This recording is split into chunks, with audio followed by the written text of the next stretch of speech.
સામ્યપ્રાસ નામના આશ્રમની અંદર વ્યાસે પોતાના આ ભાગવતની રચના કરવામાં આવી. સુખદેવજીને અધિકારી જાણી સુખદેવજીને આ કથા આપવામાં આવે છે. હવે એ ભાગવતની અંદર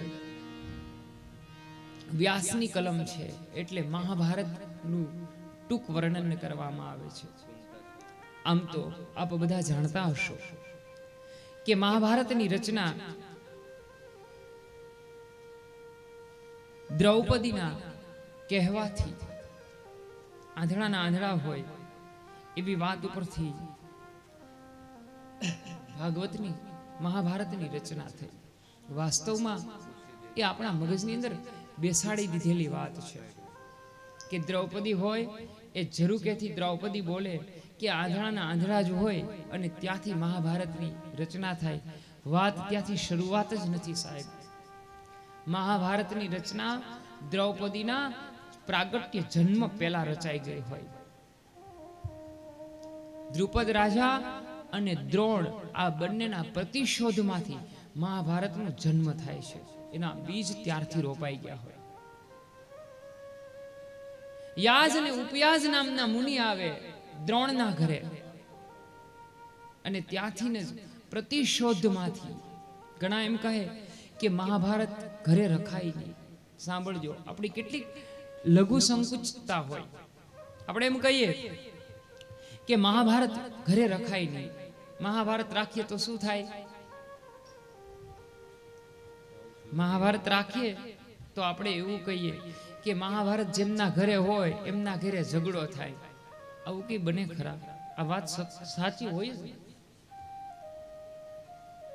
જે લોકો મહાભારત નથી વાંચતા ને, સાંભળજો, જે મહાભારત નથી વાંચતા ને, મહાભારત મને તમને શીખવાડે છે કે માણસે ક્યાં કેટલી જગ્યાએ કેટલું વર્તન અને વર્ણન કરવું જોઈએ. રામચરિત્ર માનસ મને તમને પારિવારિક કથા બતાવે છે. મહાભારત જેવો મહાન ગ્રંથ કેટલાય ભીષ્મો હજી આ પરિવારની અંદર આ દુનિયામાં આ દેશમાં હજી કેટલાય ભીષ્મો છે મારા ને તમારા ઘરની અંદર કે જે મૂંગા મોઢે ગમે એટલી યાતના હોય ને સહન કરે છે સાહેબ. એક ભીષ્મ હોય છે સાહેબ કે જે માત્ર ને માત્ર બધું સહન કરતા હોય છે. યાજ અને ઉપયાજ મુનિ છે એ આવે ત્યાંથી મહાભારતના પાયા નખાઈ જાય. દ્રૌપદીનું બીજું નામ યાજ્ઞસેની હોય. એનો યજ્ઞમાંથી પ્રારંભ હોય, પ્રાગટ્ય હોય. અહીંયા મહાભારતનું યુદ્ધ વર્ણવવામાં આવે છે. ભાગવતની અંદર બે જગ્યાએ મહાભારતની હાઇલાઇટ કરવામાં આવી છે. એક પહેલા સ્કંદમાં અને એક એકાદશમા સ્કંદની અંદર. રાસુ યજ્ઞ વર્ણવવામાં આવે ત્યારે મહાભારતનું થોડી હાઇલાઇટ કરવામાં આવે છે. ભાગવતની અંદર રામચરિત્ર માનસ 9મા સ્કંદની અંદર વર્ણવવામાં આવે છે. 2 અધ્યાયમાં રામચરિત્ર માનસનું વર્ણન પણ કરવામાં આવે છે. તો અહીંયા મહાભારતનું જે કથા ચાલુ થાય છે એને આપણા ભાગવતમાં ઉદ્યોગ પર્વ કહેવાય છે, જેને પર્વતા રોહણ એવી કથા કહેવામાં આવે છે. અસ્વસ્થામાં દ્રૌપદીના 5 પુત્રો હોય નિર્દોષ, એનો વધ કરે છે.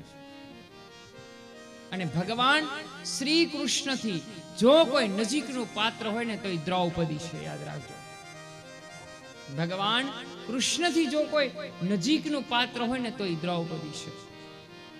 મને એક દ્રૌપદીની વાત બહુ સરસ ગમે. મહાભારતમાં દ્રૌપદી ભગવાનને એમ કહે કે તું જો મારી હરેક સમયે મારી પાસે રહેતો હોય, હરેક સમયે તું મારી સાથે જો રહેતો હોય તો મારા કેશાકર્ષણ થતા હતા ત્યારે આટલું બધું મોડો કેમ આવ્યો? ભગવાન બહુ સરસ જવાબ આપે કે હું મોડો નથી આવ્યો, તે બોલાવવામાં મોડું કર્યું છે. હું તો ટાઈમ ટુ ટાઈમ જ આવ્યો છું, પણ તે ક્યારેક બોલાવવામાં તે મોડું કર્યું છે. માં દ્રૌપદીના કેશાકર્ષણ થતા હોય ને સાહેબ, ત્યારે દ્રૌપદી પેલા 5 પાંડવો પાસે, ભીષ્મ પાસે, દાદા કાકા વિદુર પાસે, આ બધા પાસે જાય અને છેલ્લે ભગવાનને યાદ કરે, કૃષ્ણ હવે તારા સિવાય કોઈ નથી મારું. હે કનૈયા, હવે વિનંતી સુની લેજે મારા પ્રભુ. હવે તારા સિવાય કોઈ આસ નથી મારી પાસે, ક્યોંકि मैं तुम्हारी दास हूं। बिनती सुनिए नाथ हमारी, बिनती सुनिए नाथ हमारी। हृदयेश्वर हरि हृदय बिहारी, हृदयेश्वर हरि हृदय बिहारी। मोर मुकुट पीतांबरधारी, बिनती सुनिए नाथ हमारी, बिनती सुनिए नाथ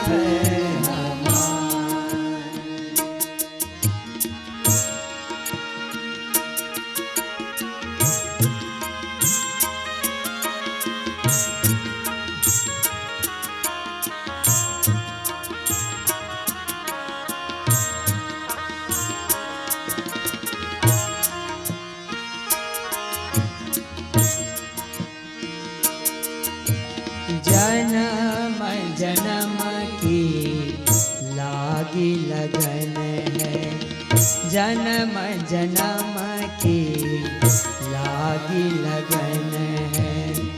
साक्षी तारो भरा गगन है,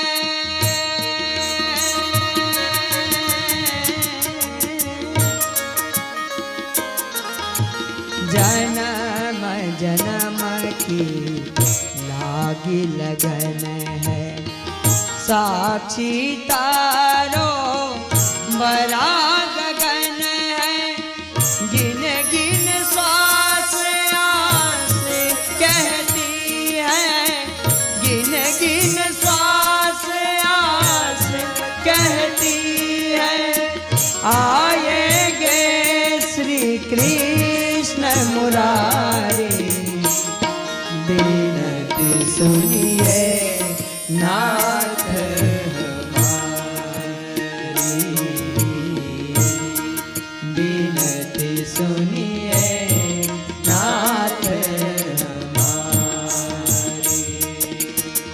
हृदयेश्वर हरि हृदय बिहारी, हृदयेश्वर हरि हृदय बिहारी।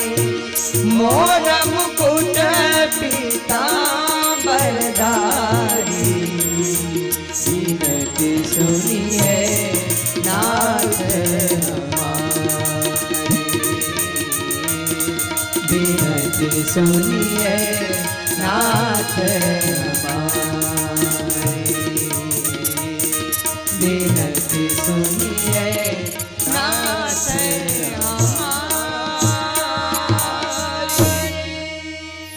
ભગવાન દ્રૌપદીના ચીર પૂરવા માટે થઈ પ્રભુ કહે છે કે સૌથી છેલ્લે તે મને યાદ કર્યું। ક્યારે? મારા બાપ, આપણા જીવનમાં પણ આવું હોય છે। આપણા જીવનના અંતિમ ક્ષણે જ્યારે બધા માર્ગો બંધ થઈ જાય ને, આપણે શું કરીએ? પેલા જેટલા માર્ગો આપણાથી ખુલે હોય એટલાને આપણે ખોલી શકીએ, બધાની સલાહ સજેશન લઈ શકીએ। છેલ્લે જ્યારે કોઈનું સલાહ કે સજેશન આવે નહીં ને, ત્યારે આપણે ભગવાન પાસે જઈએ। ભગવાન કહે છે કે તું ખાલી ક્રૂ બોલી ને, ત્યાં તો મેં ચીર પૂરવાનું ચાલુ કર્યું, તો હજી ક્ષણો બોલવાનો તને વખત પણ મેં આવવાનો તો દીધો, પણ તું મને યાદ મોડો કરે, હું શું કરું? દ્રૌપદી કા અર્થ સમજીએ। જેવો જેવો હિન્દુ શાસ્ત્રને જાણતા નથી, કાન ખોલીને સાંભળજો, જે હિન્દુ શાસ્ત્રને જાણતા નથી, જે સનાતન સંસ્કૃતિને જાણતા નથી ને, એ એવું કહે કે દ્રૌપદીને 5 પતિ હોય। સાહેબ, એ જ વ્યક્તિ વાત કરી શકે જેને ધર્મ ગ્રંથનું જ્ઞાન જ ન હોય। દ્રૌપદી શું છે? એ દયાનું પ્રતીક છે। 5 પાંડવો છે, 5 પતિઓ છે। એમાં પ્રથમ ધર્મરાજ યુધિષ્ઠિર છે, એ ધર્મ છે। ભીમ છે, એ બળ છે। અર્જુન આત્મા છે, સહદેવ જ્ઞાન છે અને નકુલ રૂપ છે. આપણા આ દેશની ધરોહર સંસ્કૃતિ છે મારા બાપ. અહીંયાની માં, અહીંયાની સ્ત્રી ચારિત્રહીન ન હોઈ શકે ક્યારે. આ ઈ ભૂમિમાં હું તમે જન્મ લઈને આવ્યા છે.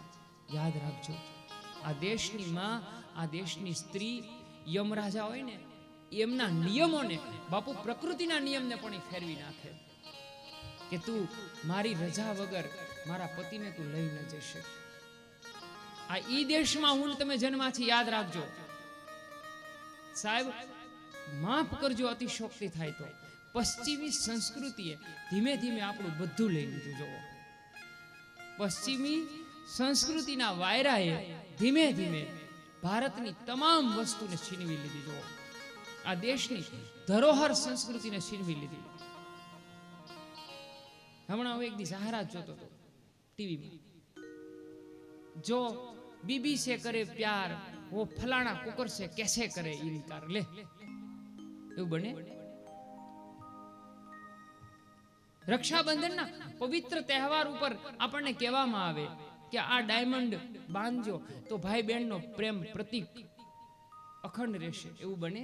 બેન ભાઈનો પ્રેમ કોઈ દી ડાયમંડ થી હોય સાહેબ? કોઈ દી ન હોય. ધરોહર આપણી સંસ્કૃતિ લઈ લીધી અને અહીંયા માતાઓ બેઠા છે ને, સાંભળજો, હવે એક જ વસ્તુ આપણી પાસે છે અને પશ્ચિમનો વાયરો ઈ લઈ લેવા માટે પણ તૈયાર છે આપણી પાસેથી. અને ટૂંક સમયમાં યાદ રાખજો કે ટૂંક સમયમાં આ પણ છીનવાઈ જાય આપણી પાસેથી. રાત્રે આપણે સિરિયલ જોઈએ છે, બહારની વાત કરું, આપણી વાત નથી કરતો. રાતે સિરિયલ જોઈએ છે, સાંભળજો, કડવું સત્ય છે, આ કોઈ હસી મજાકમાં નહીં કાઢતા આ વાત. રાત્રે આપણે સિરિયલ જોઈ છે, આપણી માતા, આપણી બેન, આપણા બધા પરિવારના સ્ત્રીઓ બેઠી અને સિરિયલ જોવે છે. સિરિયલમાં હોય શું? એક ઘર હોય. સાંભળજો, આ પશ્ચિમી સંસ્કૃતિનો આપણા ઉપર પૂરેપૂરો એટેક છે. આ દેશમાં એવું ન બને ક્યારે સાહેબ.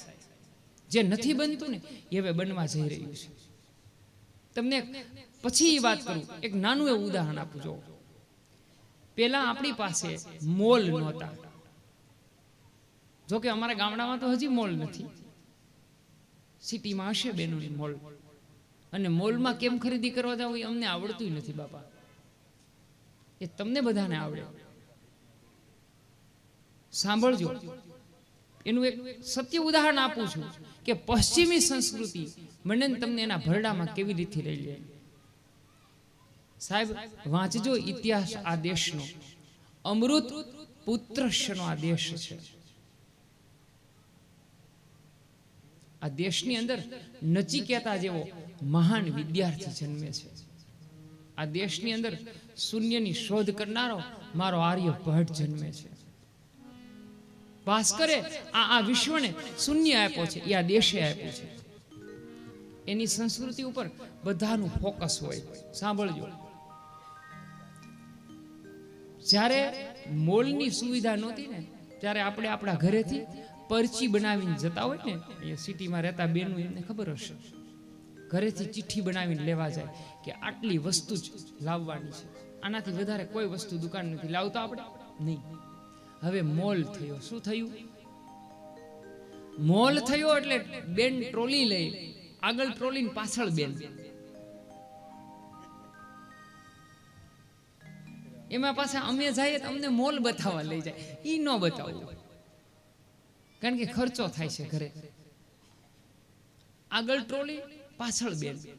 બિનજરૂરી કેટલી વસ્તુ આપણે ઘરે લઈને આવીએ છીએ. અહીંયા મારા નાના બેનો બેઠા છે ને બધા, તમારા હૃદય ઉપર હાથ મૂકીને કહો તમારા ઘરે બિનજરૂરી વસ્તુ કેટલી હશે. બાજુવાળી લઈ આવી તો મારે લઈ આવવું જોઈએ.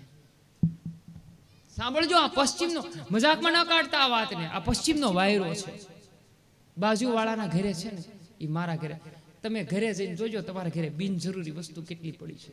અને અહીંયા ગલઢી માવું બેઠી છે ને પૂછજો, સુવિધા વગર પણ જીવનમાં કોઈ દુવિધા નહોતી.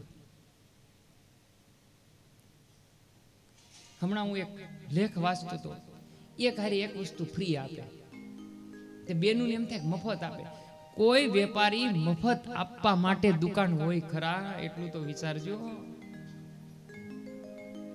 મફત આપવા માટે કોઈ દુકાન હોય ખરા? કેટલી વસ્તુ તમારા ઘરે બિનજરૂરી હોય. આ પશ્ચિમનો વાયરો છે, આપણી આ સિસ્ટમ જ નથી. બિનજરૂરી ખર્ચો કરી આપણે આપણા ઘરે લઈ આવીએ છીએ. સાંભળો, હવે એવું થયું એને કે આનાથી પણ લોકો હજી પશ્ચિમને એમ થયું કે હજી આ દેશને ભાંગવો હોય તો શું કરવું? નવી સુવિધા આવી, ઓનલાઈન શોપિંગ. જવા પણ જ નહીં, ઘરે બેઠા બેઠા ટીક દઈને કરો આવી જાય, ઘરે આવી જાય છે. એમાં અમે ગામડે બેનો ખોટું ન લગાડતા. વળી આ શેરથી આવ્યા છીએ બેનોને એમ થશે કે આ નકરા અહીંના બેનોનું જ ખેંચે છે, અમારું કઈ. આપણે જઈએ ત્યાં ઘરે બાપુ મોબાઈલ લઈ અને સ્વિગી ઓર્ડર કરે, આપણને બતાવે કે અમારા ઘરે, તમારી વાત નથી કરતો બેનો, તમે ખોટું ન લગાડતા હોય, કે અમારા ઘરે અમે ઓર્ડર કરીએ છીએ ને ત્યાં બહારથી જમવાનું આવી જાય છે. જમવાનું બહારથી મગાવી લે, એને ઓનલાઈન ઓર્ડર કહેવાય. પછી ફેશનમાં બોલે, મને તો બહુ આવડે નહીં, હું તો ગ્રામ્ય સંસ્કૃતિમાં જન્મો છું એટલે અમારે તો અહીંયા બધું આવી જાય, બધું મળી જાય અમારે. હશે ભાઈ, ઓનલાઈન મગાવીએ છીએ આપણે. સાંભળજો, બિનજરૂરી કેટલી વસ્તુ મારા ને તમારા ઘરે ઓનલાઈન આવી જાય છે જેની કઈ જરૂર નથી. એક બેન આવી હોય, એને સરસ મજાની હાડી પહેરી હોય, આપણી વાત નથી કરતો બેન, ઈ આપણી બેન જોવે કે આ સાડી સરસ લાગે છે, તરત બેન ઓર્ડર કરે. હવે ઈ બેન કેવી છે, તું અરીસામાં જો.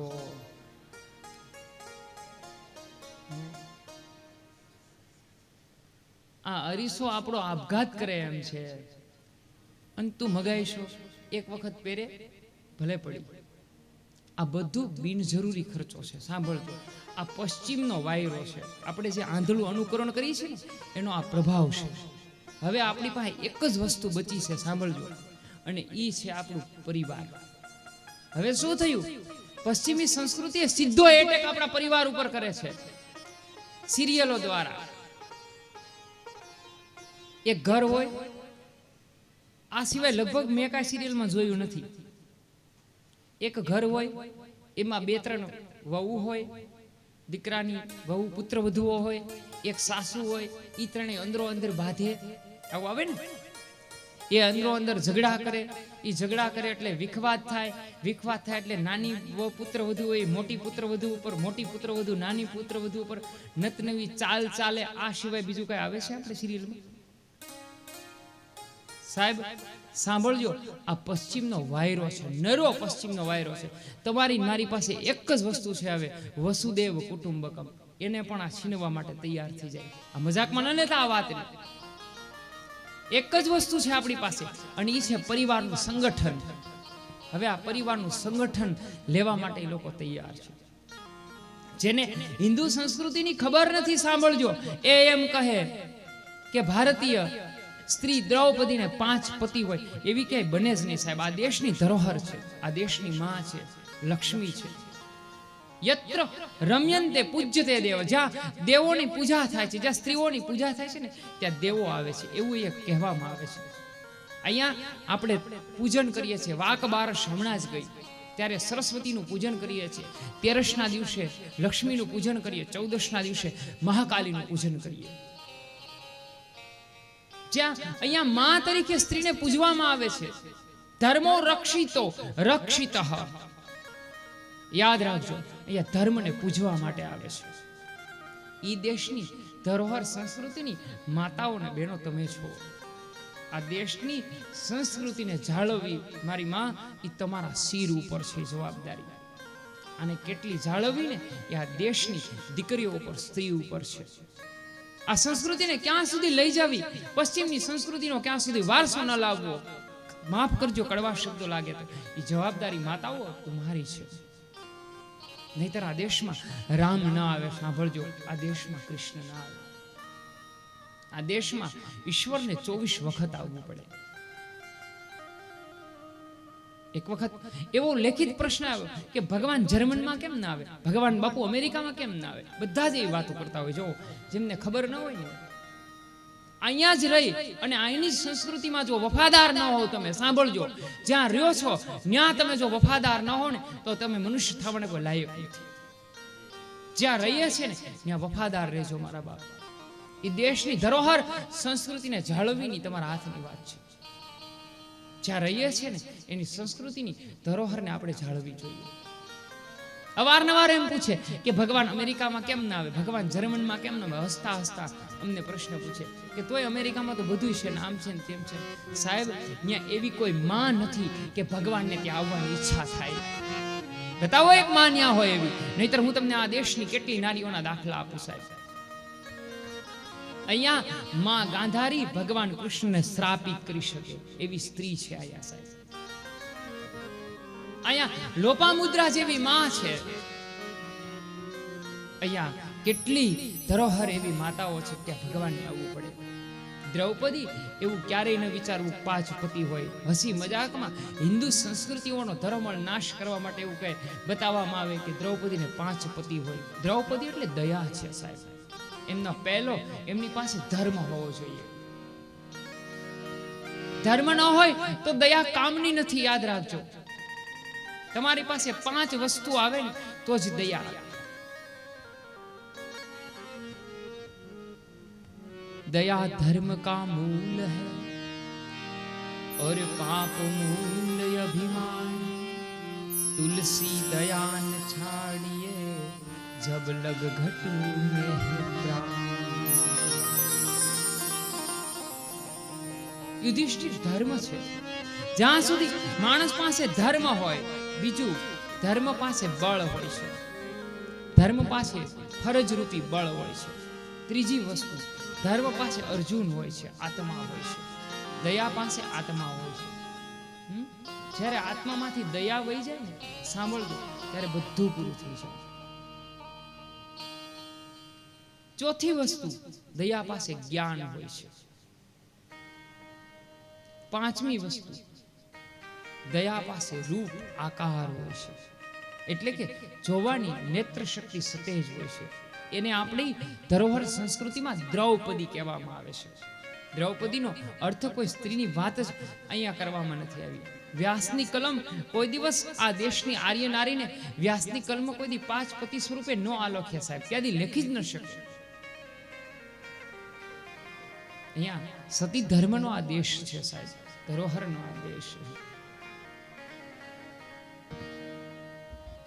जहाँ डाल डाल पर सोने चिड़िया करती है बसेरा. ओ भारत देश है. આ કીર્તન છે, બધાએ ફરજિયાત ગાવાનું છે.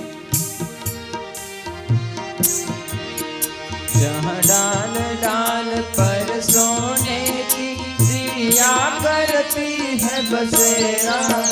ओ भारत देश है मेरा, ओ भारत देश है मेरा. जहाँ सत्य अहिंसा और धर्म का पग पग लगता डेरा. ओ भारत देश है मेरा, ओ भारत देश है मेरा.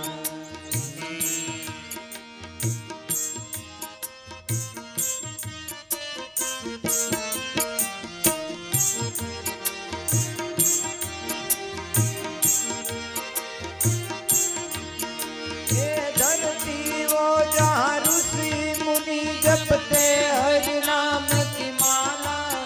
हरि ओम हरि ओम हरि ओम हरि ओम. ये धरती वो जहाँ ऋषि मुनि जपते प्रभु नाम की माला. जहाँ हर बालक एक मोहन है और राधा एक बाला, और राधा एक बाला. जहाँ सूरज सबसे पहले आकर डाले अपना डेरा. वो भारत देश है मेरा, वो भारत देश है मेरा. जहाँ डाल डाल पर सोने की चिड़िया करती है बसेरा. वो भारत देश है मेरा, वो भारत देश है मेरा. वो भारत देश है मेरा, वो भारत देश है मेरा। દ્રૌપદી એ દયા છે. અહીંયા દ્રૌપદીના 5 પુત્રોનો અસ્વસ્થામાં ઘોર કૃત્ય કરે, એનો વધ કરે. ભગવાન અર્જુનજી પ્રતિજ્ઞા લે છે. દ્રૌપદીનો રડવું અર્જુનજી સાંભળી નથી શકતા અને અહીંયા પ્રતિજ્ઞા લે છે કે તારા પુત્રનો વધ કરનાર છે, એમના મસ્તક ઉપર તને બેસાડી અને સ્નાન ન કરાવવું તો હું અર્જુન નહીં. પ્રતિજ્ઞા થઈ જાય છે, પણ અસ્વસ્થામાં ગુરુપુત્ર હોય છે, એને પકડે છે. ભગવાન કૃષ્ણ સમજાવે છે ગુરુપુત્ર છે, બ્રાહ્મણ છે, એ ક્યારે વધને યોગ્ય ન હોય. પૂજનીય છે, એ ક્યારે વધને યોગ્ય ન હોય. દ્રૌપદી ક્ષમાનો ગુણ આપે છે. ત્યાર પછીના અહીંયા ભગવાન હવે સંધિ થાય છે. જો યુદ્ધ પૂર્ણ થાય એટલે ભગવાન વિદાય લે છે. પ્રભુ એવું બતાવે છે કે મહાભારતનું જ્યાં સુધી યુદ્ધ ચાલતું હતું ને ત્યાં સુધી ભગવાન હારે હતા. જ્યાં સુધી યુદ્ધ ચાલતું હોય ને ત્યાં સુધી ભગવાન સાથે હોય. સમજો, જ્યાં સુધી આપણા જીવનની અંદર કષ્ટી હોય, આપણા જીવનની અંદર જ્યાં સુધી પીડા હોય ને ત્યાં સુધી ઈશ્વર આપણી સાથે હોય સાહેબ. પણ ત્યાં પહોંચવા માટે મારી તમારી પાસે પ્રતીક્ષા હોવી જોઈએ, રાહ હોવી જોઈએ. પ્રતીક્ષા છે એ ધર્મનો એક, મારી દ્રષ્ટિથી કહું છું કે એક મહત્વનો અંગ કહેવાય. માં સબરી હોય ને એમને એમના ગુરુ માતંગ ઋષિ છે, એ માં સબરીને કે એક દિવસ તારે ત્યાં ભગવાન આવશે. સાહેબ દિવસે દિવસે માં સબરી હોય એનો દેહ છે ને એ વૃદ્ધ થાય, પણ ગુરુએ આપેલું વચન છે ને એ દિવસે દિવસે યુવાન થતું જાય. बट विश्वास अचल निज धर्म. जो मेरे गुरु ने बोल दिया ना एक बार, बस ये होकर ही रहेगा. मुझे इन पर विश्वास है, मैंने एनी पर श्रद्धा है कि एक बार मानवे मने आपेलू वचन है ई क्यारे पण ई तोड़शे नहीं वचन है. मारा गुरुजी ना मुखथी जे शब्द बोलाणो छे ने ब्रह्म वाक्यम जनार्दनम महा, बस ई थईने ज रहेशे. અને ભગવાન પ્રભુ એક દિવસ માં સબરીની ઝૂંપડી આવે. પણ તો અહીંયા ભગવાન એવું બતાવે છે જુઓ કે જ્યારે હસ્તિનાપુરનું યુદ્ધ હોય ત્યાં સુધી ભગવાન સાથે હોય. મારા બાપ સાંભળજો, જ્યાં સુધી મારા અને તમારા જીવનમાં દુઃખ હોય ને ત્યાં સુધી ઈશ્વર આપણા પાસે હોય સાહેબ. Believe in the God. ભગવાન ઉપર વિશ્વાસ રાખજો, આશ્રય રાખજો. જ્યાં સુધી જીવનમાં કષ્ટી હોય ને આપણા જીવનમાં ત્યાં સુધી ઈશ્વર આપણી પાસે હોય. જો ભગવાન જ્યાં સુધી યુદ્ધ ચાલતું હતું ને પાંડવોનું ત્યાં સુધી ભગવાન એમની પાસે હતા. જેવું યુદ્ધ પૂર્ણ થાય ને એટલે ભગવાન ત્યાંથી વિદાય લઈ લે. ભગવાન એમ કહે કે સુખમાં તારો આનંદ હોય ને, તારો સુખ હોય ને એ તું એકલો ભોગવી લે, દુઃખમાં હું તારી પાસે રહીશ. જ્યારે જીવનમાં વિપત્તિ આવે ને, આપત્તિ આવે ને ત્યારે ઈશ્વર મારી તમારી સાથે હોય સાહેબ. કાલે આપણે વાત થઈ હતી કે વૃક્ષ છે ને એ વૃક્ષ દેખાય, પથ્થર પથ્થર દેખાય, પણ ઈશ્વર ક્યારે ઈશ્વર નથી દેખાતો. શું કામ? કારણ કે એટલી આપણી દ્રષ્ટિ શુદ્ધ નથી કે હરેક જગ્યાએ ઈશ્વર મને તમને દેખાય સાહેબ. પરમાત્મા મને તમને હારે જ્યાં સુધી દેખાય, આપણે એકવાર નિષ્ફળ થઈએ ને, સાંભળજો, ત્યાં માની લઈએ, આપણે હાર માની લઈએ કે ભગવાને બસ નિષ્ફળ બનાવી દીધા. યાદ રાખજો સાહેબ કે એક વખતની નિષ્ફળતા આપણા કેટલાય સફળતાના દરવાજા ખોલી નાખે. કેટલાય સફળતાના દરવાજા ખોલી નાખે. એપીજે અબ્દુલ કલામ સાહેબ, જેનું આપણે ગર્વથી નામ લઈએ છીએ. જો એપીજે અબ્દુલ કલામ સાહેબનું આપણે બધા ગર્વથી નામ લઈએ છીએ. આપણા ભૂતપૂર્વ રાષ્ટ્રપતિ અને વૈજ્ઞાનિક છે. જ્યારે એ દેહરાદૂન પાયલોટની પરીક્ષા દેવા માટે જતા હોય, પોતાના બેનના ગહેના હોય, ઘરેણા હોય, એ ગીરવે મૂકી અને એપીજે અબ્દુલ કલામ સાહેબ આ પરીક્ષા દેવા જતા હોય એનડીએની, અને પરીક્ષામાં ફેલ થાય, નપાસ થાય.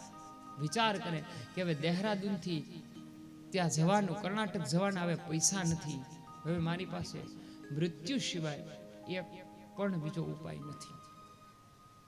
સાંભળજો, સફળ છે એપીજે અબ્દુલ કલામ સાહેબ. તમે બધાયના કાર્ટૂન જોયા હશે, પણ એપીજે અબ્દુલ કલામ સાહેબને કોઈની બાપની તાકાત નથી સાહેબ કે એપીજે અબ્દુલ કલામ સાહેબના કાર્ટૂન બનાવીને હાંસીમાં મૂકી શકે. સરસ્વતી પાસે બધાએ ઝૂકવું જ પડે.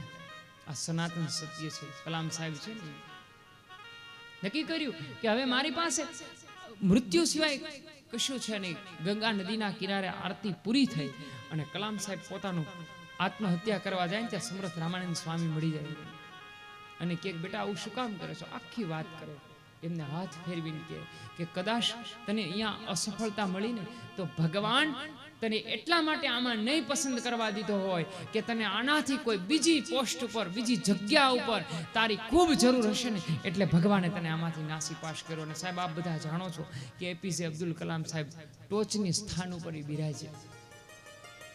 असफलता एक चुनौती है, उसे स्वीकार करो. क्या कमी रह गई, सुधार कर देखो. संघर्ष का मैदान छोड़कर मत भागो तुम. कुछ किए बिना जय जयकार नहीं होती और कोशिश करने वालों की कभी हार नहीं होती. यद्यपि हम पुरुषार्थ कर सकते हैं पर प्रतीक्षा नहीं कर सके. भगवान शू कहे कि हूँ हरेक समय કષ્ટના સમયે ઈશ્વર મારીને તમારી સાથે હોય. મારા બાપ, આપણને બધાને અનુભવ હશે. જોજો અહીંયા જે બેઠા છે એ દરેક વ્યક્તિને અનુભવ હશે. આપણા પરિવારમાંથી ગમે એક વ્યક્તિનો દેહાંત થાય ને આપણને ખૂબ જ દુઃખ હોય. જોજો જેટલું જેમ સ્મશાન યાત્રામાંથી પાછા આવીએ ને ભગવાનની દુઃખને ઘણું બધું હળવું કરી નાખે. શું કામ? કે જ્યારે ઈશ્વર આપણામાં બિરાજેલો પરમાત્મા આપણને અંદરથી હોકારો આપે છે, હું તારી સાથે છું. નોટ કરજો. પણ એને આપણે ઓળખી ન શકીએ, इसे हम पहचान नहीं सकते प्रभु को. અહીંયા ભગવાન જતા હોય ને ત્યારે કુંતા ઉતરા છે એ આડી ઉતરી જાય છે ભગવાનની, અને ઓતરાના ઉદરની અંદર ભગવાને એમની રક્ષા કરી છે. ઉતરા ભગવાનની સ્તુતિ કરે છે. માં ઓતરા ભગવાનની પ્રભુની સ્તુતિ કરે છે. ભગવાન હસ્તિનાપુર છોડીને પ્રભુ દ્વારકા જતા હોય, કારણ કે હવે રાજ્ય અભિષેક થઈ ગયો છે. ભગવાન સુખમાં વિદાય લે છે પ્રભુ. ત્યારે ઉતરા ભગવાનને આડે ઉતરી જાય છે. પ્રભુ આ બ્રહ્માસ્ત્ર છે, જેથી ન પાંડવી આ પૃથ્વી થઈ જશે, પાંડુ વંશ નહીં રહે, માટે મારા ગર્ભની રક્ષા કરો. ભગવાને ગર્ભમાં ઉતરી અને એની રક્ષા કરે છે. માં ઓતરા ભગવાનની સ્તુતિ કરે છે. પાહી પાહી महायोगिंद देव देव जगत्पते नायं तदभयं पश्य मृत्युं परस्परम. भगवान प्रभु मारी रक्षा करो. ત્યારે ભગવાન ઉત્તરાના ઉદરની અંદર રહી અને ભગવાને શસ્ત્રથી એમની રક્ષા કરી છે. એટલા માટે એ ગર્ભનું નામ ચારે બાજુ રક્ષા કરી એટલે પરિવતા ઈક્ષિત, જેને પરીક્ષિત કહેવામાં આવે છે. ભગવાન હવે હસ્તિનાપુર છોડી અને પ્રભુ દ્વારકા પધારે છે ત્યારે માં કુંતા ભગવાનને આડા ઉતરી જાય છે અને માં કુંતા ભગવાનની સ્તુતિ કરે છે. આપણા ભાગવતના પહેલા સ્કંદમાં 8મા અધ્યાયથી 18, 19, 20, 21 અને 22 આ શ્લોક કુંતા સ્તુતિ કહેવાય છે. કુંતી ભગવાનની માં સ્તુતિ કરે છે, આડા ઉતરી જાય છે. આપણા શાસ્ત્રની અંદર આપ લોકો કો પતા હોગા કે માં કુંતા જેવું કોઈએ પણ ભગવાન પાસે માંગ્યું નથી. હરેક લોકો આપણે ભગવાન પાસે શું માંગીએ? પ્રભુ પાસે નિત્ય ભગવાનની સેવા માંગીએ, ધન દોલત માંગીએ, માણસ સુખ સંપત્તિ માંગે, વિપત્તિ ન માંગે ક્યારેય. પણ કુંતા એનાથી ઉલટું માંગે છે ભગવાન પાસે કે પ્રભુ મારા જીવનની અંદર એટલી વિપત્તિ દે, એટલી બધી આપત્તિ દે કે હું ક્યારેય મારા જીવનમાં સુખ ના આવે. શું કામ આવું માંગ્યું? કારણ કે જ્યારે આપણા પાસે સુખ હોય ને, સાંભળજો, સુખ છે ને એનું ઓપોઝિટિવ યાની કે વિરોધી દુઃખ છે. સુખ હોય ને તો ક્યારેક દુઃખ આવી શકે, પણ આનંદ છે ને એનો કોઈ વિરોધી શબ્દ જ નથી શબ્દકોશમાં. આપણા ગૂગલમાં સર્ચ કરજો, ભગવદ ગૌ મંડળ છે, એમાં તમામ શબ્દોના સમાનાર્થી શબ્દો તમને મળી જશે. તમામ શબ્દોના ભગવદ્ ગોમંડલના PDF ઉપરથી મને તમને મળી જાય. પણ ક્યાંય આનંદનો વિરોધી શબ્દ ન મળે. આનંદનો કોઈ વિરોધી જ નથી. એટલે તો આપણે બધા નંદ ઉત્સવમાં કહીએ છીએ, નંદ ઘેરે આનંદ ભાઈઓ. જ્યાં આનંદ હોય ને એનો કોઈ વિરોધી શબ્દ જ નથી. એનો કોઈ વિરોધી શબ્દ નથી. રાત હોય ને તો એનો વિરોધી છે દિવસ થઈ જાય. દિવસનો વિરોધી રાત થઈ શકે. સવારનો વિરોધી સંધ્યા થઈ શકે, પ્રાતઃની વિરોધી. પરંતુ આનંદનો વિચારો, આનંદનો કોઈ વિરોધી શબ્દ જ નથી. આનંદ હોય ને ત્યાં પરમાનંદ હોય, એનાથી એક આગળ હોય પરમ આનંદ હોઈ શકે. માં કુંતા ભગવાન પાસે સ્તુતિ કરે છે.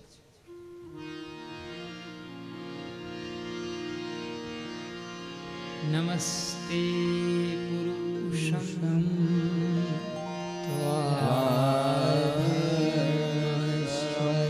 પ્રકૃતે પરમ અલક્ષ્યં સર્વભૂતાનામંતર્બહિઃસ્થિતં કૃષ્ણાય વાસુદેવાય દેવકી નંદનાય ચ નંદગોપકુમારાય ગોવિંદાય નમો નમઃ ગોવિંદાય નમો નમઃ. વિપદઃ સન્તુ નઃ શશ્વતત્ર તત્ર જગદ્ગુરો ભવતો દર્શનમ યસ્યાદ પુનર્ભવ દર્શનમ પુનર્ભવ. ભગવાન પ્રભુ હે નારાયણ, વિપદ સંતુન શશ્વત્ર જગત ગુરુ. હે પ્રભુ, મારા જીવનમાં એટલી કૃપા કરો મારા ઉપર કે મારા જીવનની અંદર દુઃખ આવે. આ દુઃખની અંદર હું પ્રભુ તમને ક્યારે સ્મરણી ભૂલી ન શકું. કૃષ્ણ, હું તને શું કહું? ભગવાન કૃષ્ણના ફઈ છે, બુવા છે. જોજો, કૃષ્ણના બુવા છે કુંતા. હું તમને શું કહું? મારા ભાઈનો દીકરો કહું, જગતગુરુ કહું કે સ્વયં કહું? શું કહું મને ખબર નથી પડતી. કથાની શરૂઆતમાં જ મેં તમને કીધું હતું, આજના આ દિવસનો ટોપિક જ આપણો ઈ છે આખો દિવસનો, કે ઈશ્વરને તમે સામે બેસી નક્કી ન કરી શકો કે ભગવાનને હું શું કહું, ભગવાનને હું શું માનું મારા માટે. વિચાર કરો, कल परसों आप अपने मंदिर, निज मंदिर के सामने बैठ जाना और यह ज्ञात करना, भगवान ने सामने बेसी तमे शू कहेशो? भगवान ने मित्र कहेशो, माता पिता कहेशो, गुरु कहेशो, शू कहेशो? नक्की न थई शके भगवान नी पासे बेसी के ईश्वर ने हुं तमे शू कही शको. भगवान हरेक क्षणे प्रभुનું સ્વરૂપ ને સામર્થ્ય ને સાહેબ હું ને તમે જાણી ન શકીએ. પ્રભુના સામર્થ્ય ક્યારેય ન જાણી શકીએ. અહીંયા ભગવાન વિદાય લે ને એ સમયે એમને ઉભા રાખવામાં આવે છે ભગવાનને, અને પ્રભુ હવે ભીષ્મની પાસે લઈ જાય છે. આપણા ભાગવતમાં એને ભીષ્મ સ્તુતિ કહેવામાં આવે છે. પહેલા સ્કંદના 9મા અધ્યાયથી 32મા શ્લોકથી ભીષ્મ સ્તુતિની શરૂઆત થાય છે. ભીષ્મની પાસે પાંડવોને ભગવાન લઈ જાય છે. સાંભળજો, પહેલા જ નહીતર એને જ્ઞાન લેવા માટે લઈ જાય છે. જો મહાભારતની કથા કેટલી સરસ છે. 5 પાંડવોને કહે છે કે હું તમને દાદા ભીષ્મ પાસે જ્ઞાન લેવા લઈ જાઉં છું. શું કામ ત્યાં લઈ જાય? નહીતર તો ભગવાન તો ઉત્તમ જ્ઞાનનો ખજાનો છે. જે ધારક તો ગીતાના 700 શ્લોક છે, પણ બાપુ 582 શ્લોકમાં જીવનની જે આખી વાત કહી દેતો હોય જે માણસ, એ 5 પાંડવોને સમજાવી ન શકે, જ્ઞાન ના આપી શકે. ભીષ્મ પાસે શું કામ લઈ જાય? એટલા માટે લઈ જાય છે. અહીંયા આપણે બધાને થાય છે ને એવું થાય છે.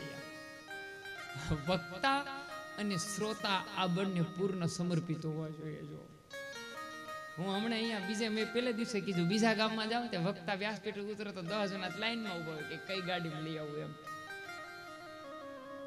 અને અહીંયા તો મારી ફરજ છે કે અત્યારે આ તો મારે રાજયોગ છે હાલની તરીકે બાપાઈ, પૂર્ણ રાજયોગ છે. પછી ખબર નહીં 7:15 દિવસે આ બધું હંકેલવામાં પણ વક્તાશ્રી હોઈ શકે, આ બધું ભેગું કરવામાં.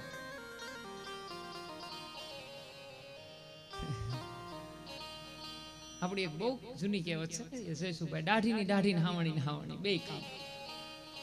7:15 દિવસે પછી વક્તાશ્રી તમને આ બધું ભેગું કરતા પણ જોવા કદાચ મળી શકે. ભગવાનને એમ થયું કે આ એમ ના કરતા હું ભીષ્મ પાસે જ્ઞાન લેવા લઈ જાઉં. શું કામ? કારણ કે કૃષ્ણને શું માને છે? મામા અને ફઈનો સંબંધ રાખે છે સાહેબ. જ્યાં સુધી પૂર્ણ સમર્પિત ન થાય ત્યાં સુધી જ્ઞાનની પ્રાપ્તિ જ ન થાય. ભીષ્મ પાસે લઈ જાય છે અને ભીષ્મ છે એ જ્ઞાન જે આપે છે. ભીષ્મ શિરસૈયા ઉપર સુતા સુતા ભગવાનના 1000 સહસ્ત્ર નામના પાઠ ભગવાનની સામે કરે છે. હરેક વખતે ભગવાનને જ્ઞાન આપે છે ત્યારે ભીષ્મ ભગવાનને જોવે છે અને ભગવાનને હાથ જોડી અને ભીષ્મ જે સ્તુતિ કરે છે એને આપણા ભાગવતની અંદર ભીષ્મ સ્તુતિ કહીએ. આइए साथ मिलकर कुछ श्लोक का गान करते हुए. इतिमति रूपकल्पिता वितृष्णा भगवती शाश्वत पूर्णवे विभूति. इतिमति रूपकल्पिता वितृष्णा भगवती शाश्वत पूर्णवे विभूमि. स्वसुखमुपगते क्वचित् विहातो प्रकृतिमुपेयुष्याद्भवत्प्रवाहः. इतिमतिरूपकल्पिता वितृष्णा भगवती शाश्वत पूर्णवे विभूमि.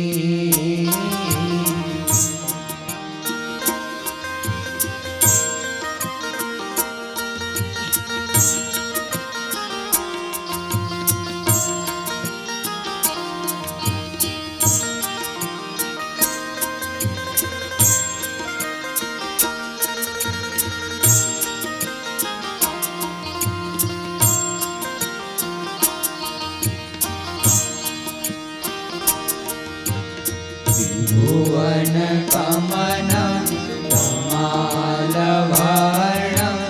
रविकर गौरवराम्बरं दधाने वपुरलककुला वृताननाब्जं विजय सखेरतिरस्तु मे अनद्या.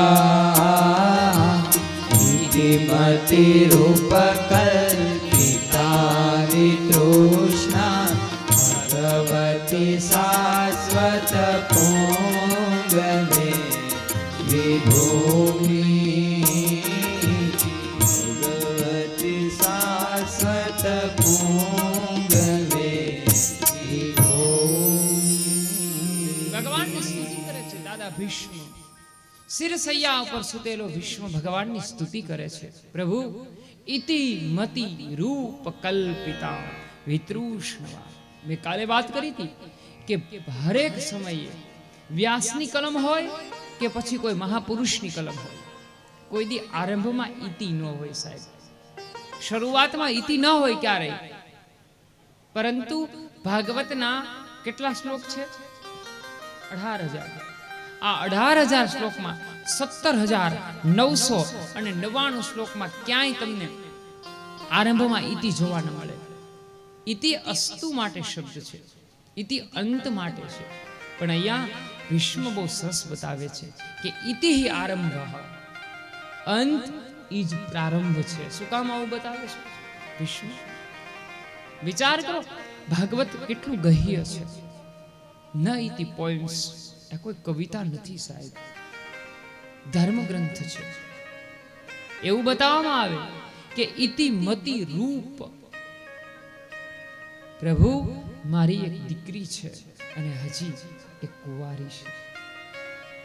જ્યાં સુધી બુદ્ધિ ભગવાન આરૂઢ ન થાય, ભગવાનને જ્યાં સુધી બુદ્ધિ વરે નહીં ને ત્યાં સુધી બુદ્ધિ કુંવારી છે.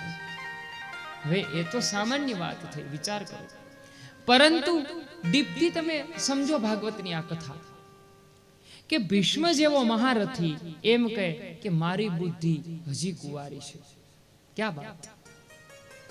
સવારે આપણે વાત કરી હતી કે ભાગવતના કયા શબ્દ ઉપર ચર્ચા કરવી એ નક્કી ન થઈ શકે, કોઈ માણસ નક્કી ન કરી શકે.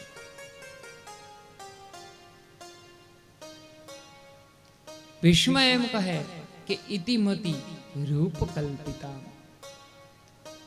આ એ જ ભીષ્મ છે કે જે ભગવાનને સામે હથિયાર લેવા માટે મજબૂર કરી દે. વાસુદેવ કો જો કર ચક્ર ન ધરાવું, જો ભગવાનને હું એમના હાથે જો શસ્ત્ર ન ધરાવું તો સંતનું સૂત ન કહેવાવું, લાજે મોરી ગંગા મૈયા. હું ભીષ્મ નહીં, જો હું ભગવાને પ્રતિજ્ઞા લે કે યુદ્ધના મેદાનની અંદર હું શસ્ત્રને ધારણ નહીં કરું, આવી ભગવાન પ્રતિજ્ઞા લે છે. અને સામે ભીષ્મ પણ એવી પ્રતિજ્ઞા લે છે કે જો વાસુદેવ કો કર ગ્રહ ન ચક્ર ન ધરાવું તો સંતનું સૂત ન કહેવાવું, લાજે મોરી ગંગા મૈયા. હું એને એકવાર શસ્ત્ર ધરાવીશ. જો આવી પ્રતિજ્ઞા હોય, એની પ્રતિજ્ઞા પાળવા માટે સ્વયં ભગવાન પોતાની પ્રતિજ્ઞા તોડી નાખે છે. એમાં ભીષ્મની પ્રતિજ્ઞાનું મહત્વ કરતા કૃષ્ણે પ્રતિજ્ઞા તોડીને એ મહત્વ છે. શું કામ તોડી? કે ભગવાન કે છે કે મારી પત ભલે જાય પણ મારા બાપ ભગવાન કોઈ દી ભક્તની પત જવા ન દે. મોહે ભા ભરોસા હનુમંતા. પ્રભુ સજ્ઞા કરે છે કે તારી માનહાની, તારી પ્રતિજ્ઞાને તોડવા ન દઉં, હું મારી પ્રતિજ્ઞાને તોડી નાખું. ભગવાન પોતાની પ્રતિજ્ઞા યુદ્ધના મેદાનમાં તોડી નાખે સાહેબ. ભીષ્મ જ્યારે અર્જુન ઉપર બાણનો પ્રહાર કરે ને ત્યારે ખબર પડી જાય કે હવે આ ભીષ્મ છે એ જીવવા નહીં દે અર્જુનને. એટલે ભગવાન કરગ્રહ ચક્ર ધરી લે હાથમાં, કાંઈ શસ્ત્ર ન હોય તો ચક્ર લઈ અને સામા દોડે ને ત્યારે ભીષ્મ છે એમના હથિયારો હેઠા મૂકીને ભગવાનના ચરણમાં પડી જાય. પ્રભુ મારા પતને રાખવા માટે તે તારી પ્રતિજ્ઞા તોડી નાખી.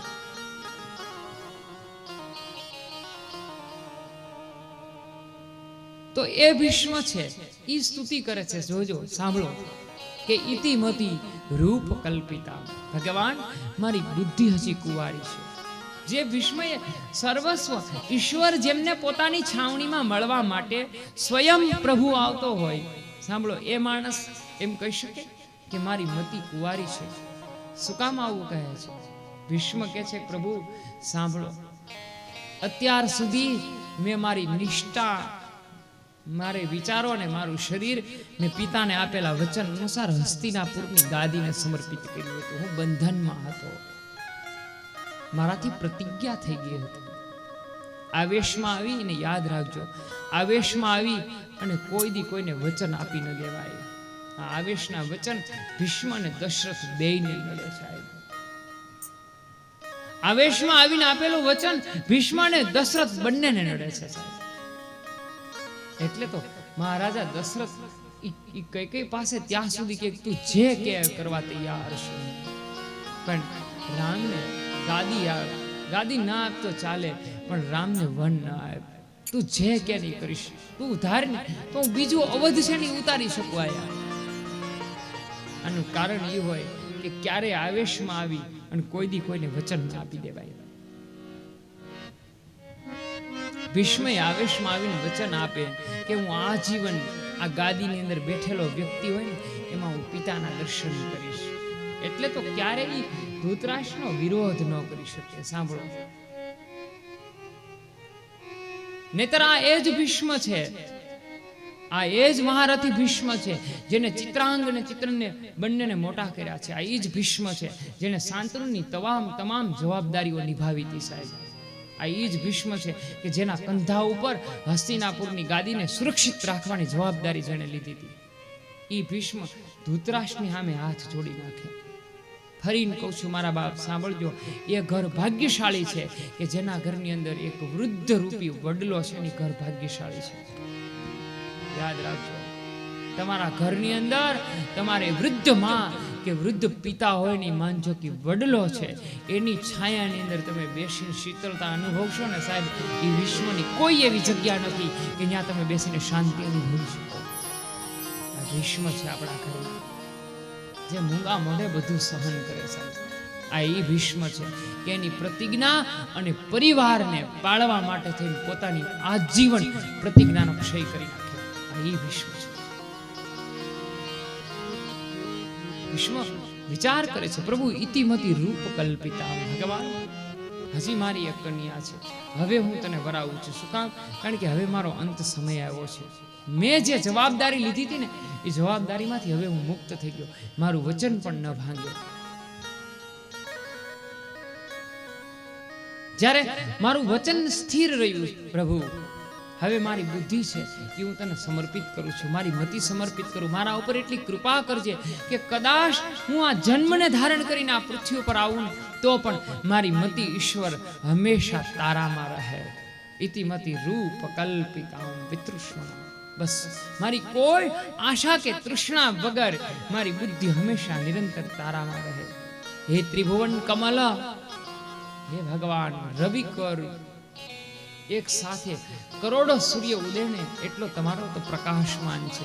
પ્રભુ હું તમને સમર્પિત કરું છું. જ્યારે ભીષ્મ પોતાનો દેહ છોડે ત્યારે સમય ઉત્તરાયણનો હોય છે, એટલે આપણે ઉત્તરાયણને પવિત્ર કહીએ છીએ. પોષ મહિનાની 14મી જાન્યુઆરીના દિવસથી સૂર્ય ઉત્તર તરફ જાય છે, એટલે આપણે ખિહરના તહેવારને ઉત્તરાયણ કહીએ છીએ. એ પરમેનન્ટ 14 તારીખે જ હોય છે, 14મી જાન્યુઆરી. એટલે તો આપણા ગુજરાતી મહિનાની અંદર કેટલીક વાર 2 તેરસ આવે, 2 11 આવે. આ ફેરે તહેવારમાં જોજો તમે બધા, કેટલાક તો મને ખીજાતા હતા મેં પંચાંગ બનાવ્યું હોય એમ. એ કે આવું શું કર્યું છે, આ અડધી તેરસ ને અડધી બારસ ને અલિયાવી કરવું પડે તો જ ત્રીજો મહિનો, ત્રીજા વર્ષે મહિનો નીકળે, નકર ન થાય. પરસોત્તમ માસ ડોશીનો ક્યાંથી કાઢવો? જો પાછો શીરો સાંભળ્યો, તળેલા બિયા, વેફર, આ બટેકાની વેફર પાડી હોય એને કઈક વરત પાડવી ને.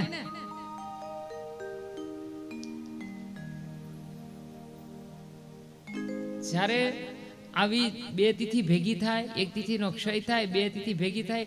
જો આ શ્રાવણ મહિનો નહીં પણ એના આગલા શ્રાવણ મહિને 2 શ્રાવણ મહિના હતા આપણે, પુરુષોત્તમ માસ હતો. હવે આ વર્ષ છે ને એ વચલું વર્ષ કહેવાય. ધોકો આવ્યો ને આપણે,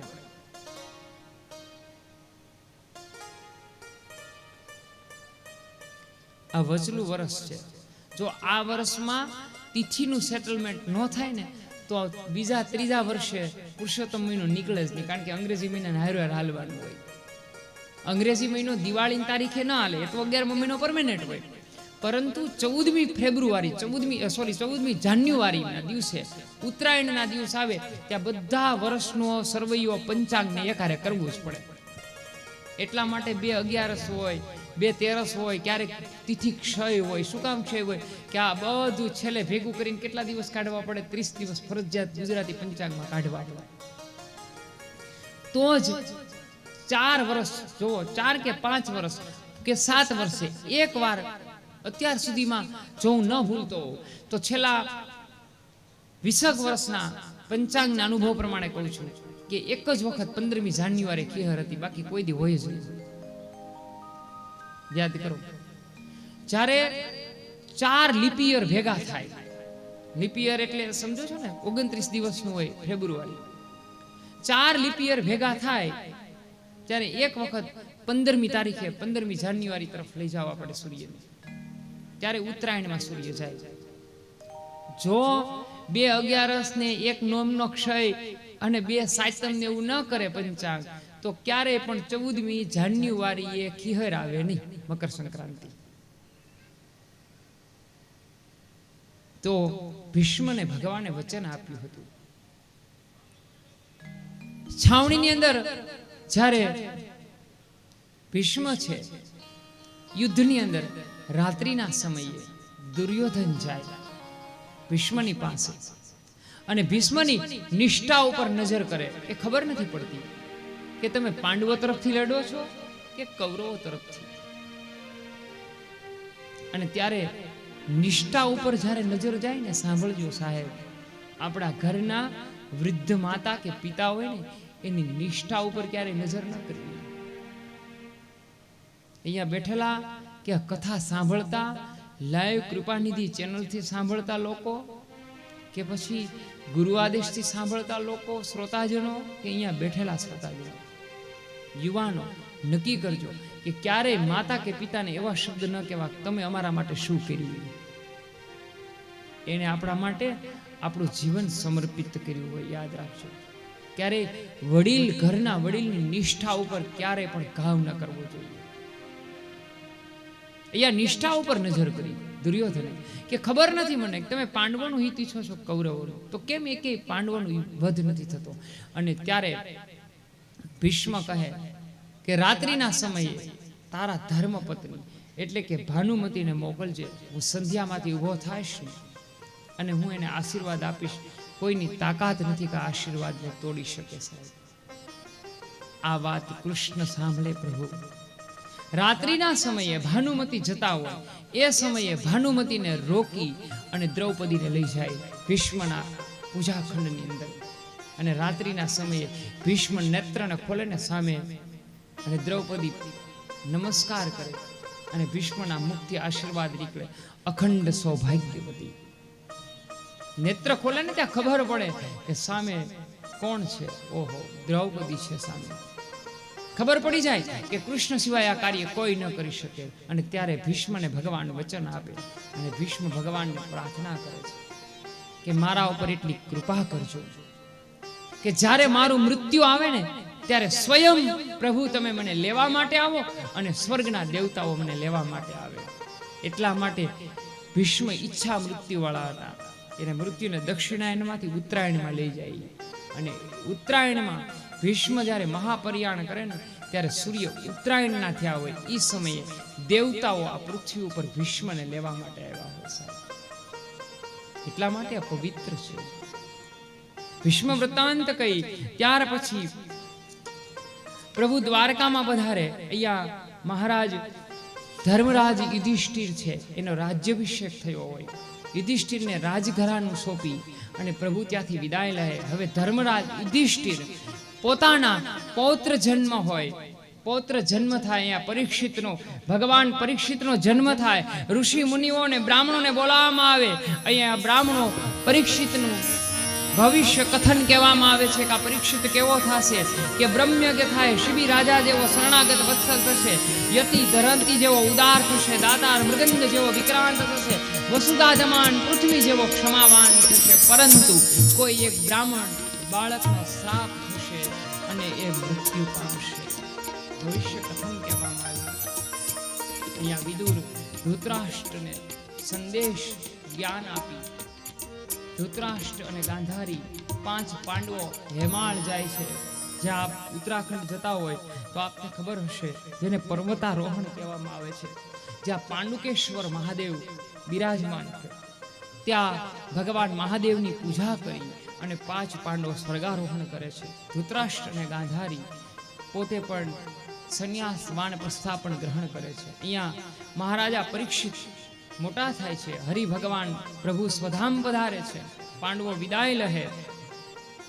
હવે અહીંયા પરીક્ષિત મોટા થાય છે. પરીક્ષિતની ઉપર ઉત્તરાયણના ઈરાવતી સાથે, એમના ઉત્તરનયનાના ઈરાવતી સાથે મહારાજા પરીક્ષિતના લગ્ન થાય છે. મહારાજા પરીક્ષિતને રાજ્યાભિષેક કરવામાં આવે છે અને કહેવામાં આવે છે કે આ ખંડની અંદર રહેલું મુગટ છે અથવા તો ખંડ છે ક્યારેક ખોલવો નહીં. આપણને જે વસ્તુ ના પાડે ને એ વસ્તુ કરવામાં આપણને બહુ રસ હોય. જો અહીંયા પડદો બાંધ્યો છે ને, અહીંયા લખી દેવામાં આવે ને કે આ પડદો કોઈએ ખોલવો નહીં અને ત્યાં જવું નહીં, તો તો આપણે બધાને કુતૂહલ થાય કે આપણને પાછળ હશે શું. આપણી પ્રકૃતિ છે, જો આપણે જે ના પાડીએ ને એ વસ્તુ કરવામાં આપણને વધારે કુતૂહલ હોય કે આ શું હશે. મહારાજ પરીક્ષિતે મુંગટને પોતાના મસ્તક ઉપર ધારણ કર્યો અને મૃગ્યા કરવા માટે જાય. આ મૃગ્યા કરવા માટે મહારાજા પરીક્ષિત જતા હોય એ સમયે મુગટ છે એ જરાસંઘ આદિ રાજાઓ તરફથી એમને મળેલો હોય. એમાં કળીકાળ બેઠેલો હોય. મહારાજા પરીક્ષિત મુગટને ધારણ કરી અને શમીક ઋષિના આશ્રમની પાસે આવે છે. જ્યાં એને તૃષા લાગી હોય, તરસ લાગી હોય. શમીક ઋષિ સમાધિગ્રસ્ત હોય છે, સમાધિસ્થ હોય છે. એમને ખબર ન હોય કે મારા આશ્રમની અંદર પાંડુકુલ ભૂષણ રાજા પરીક્ષિત પધાર્યા છે. હંમેશા આપણી સભાની અંદર કોઈ મહાપુરુષ આવે, સાધુ કે સંત આવે તો આપણે યોગ્ય સ્થાન અને યોગ્ય અભિવાદન કરવું જોઈએ. પરંતુ શમીક ઋષિ સમાધિગ્રસ્ત હતા, ખબર ન હતી.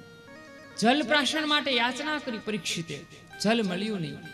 એટલે પરીક્ષિતે મરેલો સર્પ હતો એ શમીક ઋષિના ગળાની અંદર નાખ્યો. અહીંયા શમીક ઋષિનો બાળક કૌશિકી નદીની અંદર શૃંગી સ્નાન કરતા હતા. એમણે કોઈએ કીધું કે તારા પિતાના ગળાની અંદર સર્પ નાખવામાં આવ્યો છે. શૃંગી બાળક નાનો છે. સમાધિગ્રસ્ત જોયું આવ્યું તો આશ્રમની અંદર પિતાના ડોકની અંદર સર્પ હતો મરેલો. જોયું, સર્પને દૂર કર્યું, રડવા લાગ્યો અને સમાધિસ્થ અવસ્થામાં જોયું કે આવું કૃત્ય કોણે કર્યું. ઓહો, રાજા પરીક્ષિત. રાજા છે એ રક્ષક છે. રક્ષક જ્યારે ભક્ષક બને ને ત્યારે આ સમાજની વ્યવસ્થા ખોરવાઈ જાય છે. રાજા છે એ પિતા છે. રાજા છે એ સર્વસ્વ છે. રાજા છે એ પાલનહાર છે અને પોષણ કરનારો શોષણ કરે છે.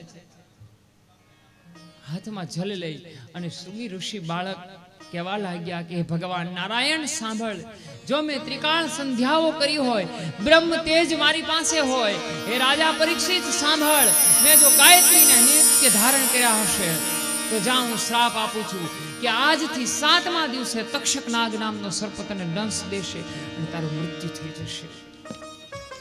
શ્રાપિત કરવામાં આવ્યા રાજા. શૃંગી ઋષિ શમીકના ગળે બાથ ભીડીને રડવા લાગે છે. પિતાની આંખ ખુલી. પિતાશ્રી, શા માટે રડો છો? પિતા સાંભળો, રાજા પરીક્ષિત રાજા છે એ આપણું સર્વસ્વ છે. એના માટે થઈ આપણે યજ્ઞ કર્યો, એના રક્ષણ માટે થઈ કેટલાય તપ યજ્ઞ ને જપ કર્યા, છતાં રાજાએ આવો કોર કૃત્ય કર્યું. માટે મેં એને શ્રાપ દીધો છે કે 7મા દિવસે રાજાનું મૃત્યુ થશે.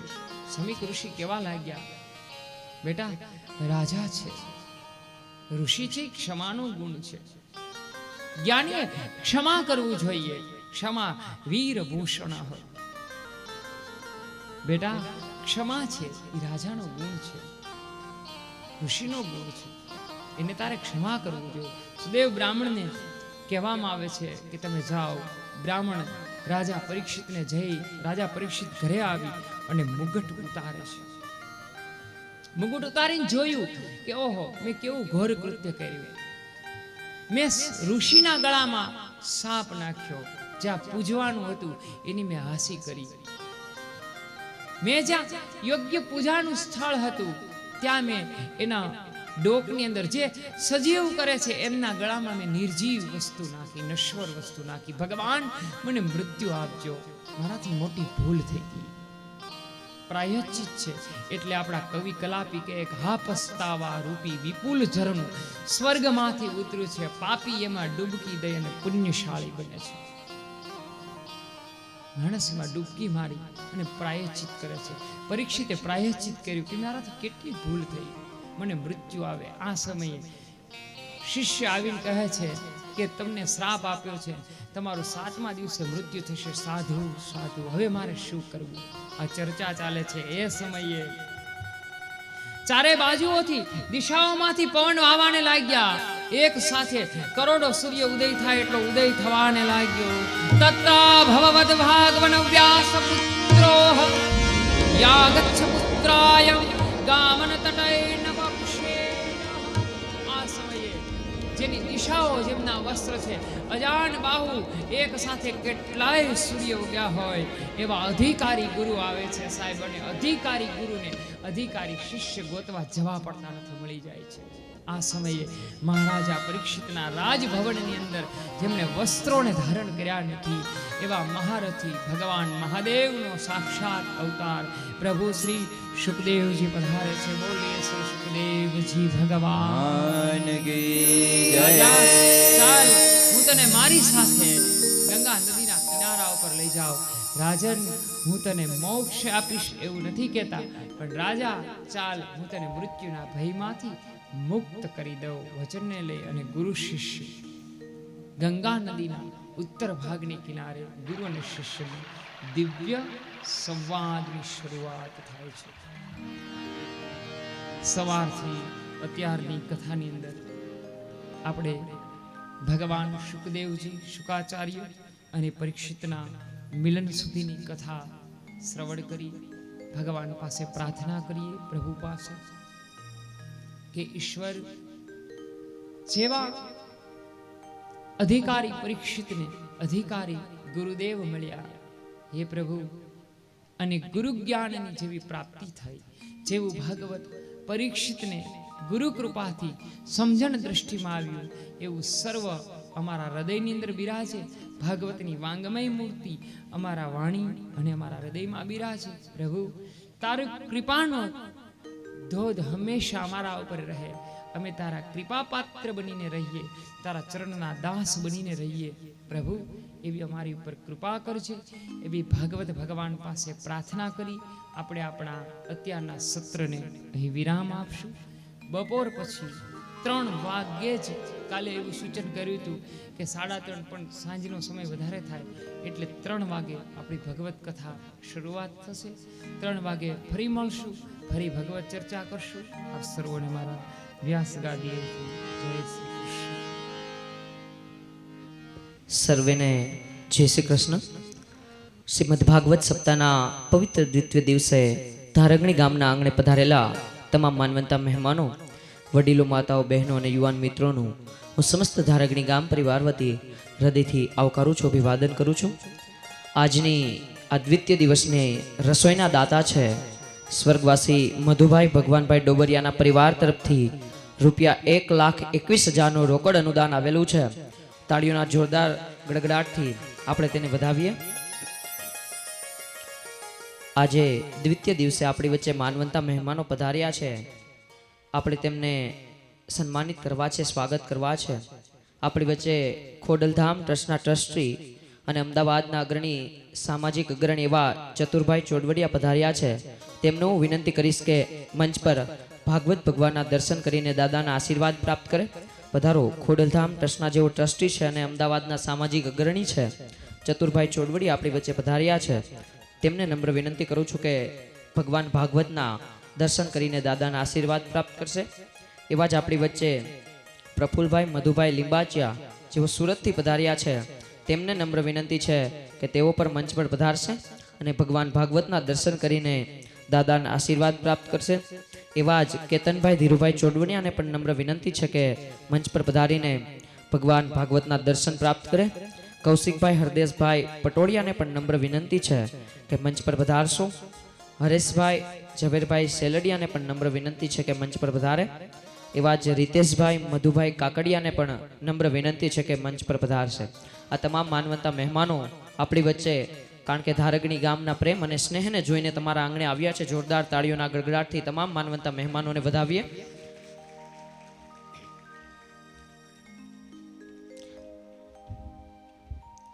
હિંમતભાઈ કુંભાણી લાખા પાદરવાળા, તેમને પણ હું નમ્ર વિનંતી કરીશ કે મંચ પર પધારશે. જે પણ મહેમાનોના નામ હું અહીંથી લઉં તે તમામ માનવંતા મહેમાનોને નમ્ર વિનંતી છે કે સમયની પરાકાષ્ઠાને જાણીને આપણે ફટાફટ ભગવાન ભાગવતના દર્શન કરીને દાદાના આશીર્વાદ લઈને આપણે આગળનો દોર વધારશું. હિંમતભાઈ કુંભાણી લાખા પાદરવાળા, હરેશભાઈ કુંભાણી લાખા પાદરવાળા, વિનુભાઈ જીરાવાળા, ભાઈ શ્રી ગોકળભાઈ રાદડિયા,